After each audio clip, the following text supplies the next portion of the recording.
بسم اللہ الرحمن الرحیم۔ بسم اللہ والحمد للہ والصلاۃ والسلام علی رسول اللہ۔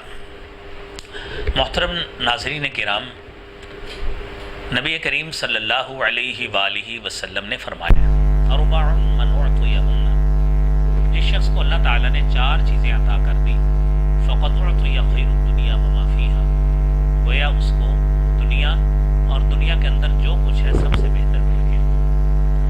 آپ نے فرمایا قلبا شاکرا، شکر کرنے والا دل، ولسانا ذاکرا، ذکر کرنے والی زبان، وبدنا علی البلاء صابرا، مصیبتوں پر صبر کرنے والا جسم اور بدن۔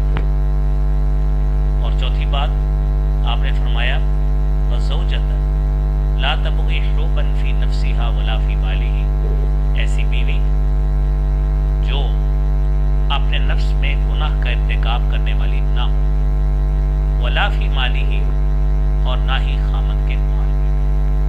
محترم ناظرین، اس حدیث میں چار باتیں بتائی گئی ہیں اور یہ چاروں باتیں اپنے اپنے تئیں بڑی ہی اہمیت کی حامل ہیں۔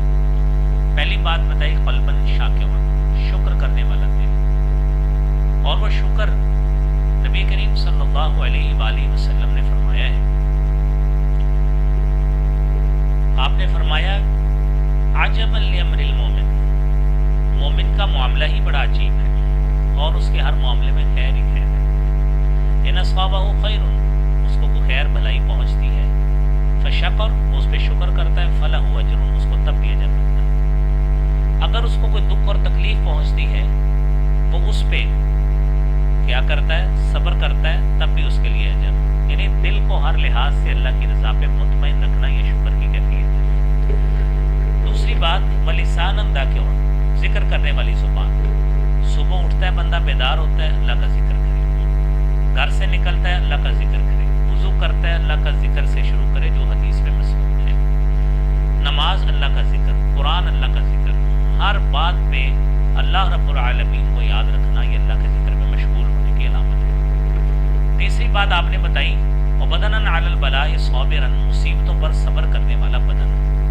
وہ کیسے ہو سکتا ہے کہ راہ حق میں بہت سی مصیبتیں آتی ہیں، پرسیکیوٹ بندہ ہوتا ہے، لوگ اذیتیں تکالیف دیتے ہیں، ہر لحاظ سے ان پہ صبر کرنا مومن کا شیوہ ہے۔ اور آپ نے فرمایا ایسی بیوی جو اپنے نفس میں گناہ کا ارتکاب کرنے والی نہ ہو، ولا فی مالہ، اور نہ ہی اپنے مال میں گناہ کا ارتکاب، اپنے خامن کے مال میں گناہ کا ارتکاب کرنے والی نہ ہو، اس کی اجازت کے بغیر مال نہ خرچے، مال ضائع نہ کرے۔ تو یہ کیفیت کو سمجھنا چاہیے۔ اللہ کریم ہم سب کو یہ چاروں نعمتیں جس کو عطا فرما دی گئی ہیں اس کو سمجھے، وہ بندہ سمجھے، اللہ کا انعام سمجھے اور اللہ تعالیٰ کی قدر کرے